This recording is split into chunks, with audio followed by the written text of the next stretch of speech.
ഈ ഇന്ത്യ രാജ്യത്ത് ജനസംഖ്യാടിസ്ഥാനത്തിലെടുത്താൽ 83% ഹൈന്ദവർ എന്ന് പൊതുവിൽ പറയപ്പെടുന്ന ജനസമൂഹമാണ്. അത് ഇസ്ലാം മതവിശ്വാസികളെ പോലെ ഒരു ഏക ശിലാരൂപത്തിലുള്ളതല്ല.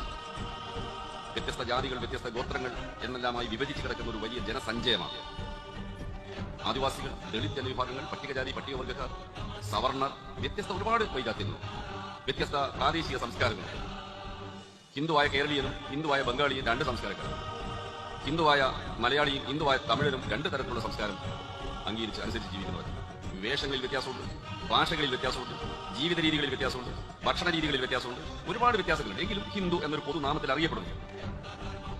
ഈ വ്യത്യാസങ്ങളെല്ലാം അതിജീവിച്ച് ഇവരെ ഏകോപിപ്പിച്ച് ഒരു രാഷ്ട്രത്തിന്റെ ഭാഗമാക്കി മാറ്റുക എന്ന ലക്ഷ്യത്തോടെയാണ് RSS പ്രവർത്തിക്കുന്നത്. ഈ വ്യത്യാസങ്ങളെല്ലാം അതിജീവിച്ച് ഇവരെ ഏകോപിപ്പിച്ച് ഒരു രാഷ്ട്രത്തിന്റെ ഭാഗമാക്കി മാറ്റുക എന്ന ലക്ഷ്യത്തോടെയാണ് RSS പ്രവർത്തിക്കുന്നത്.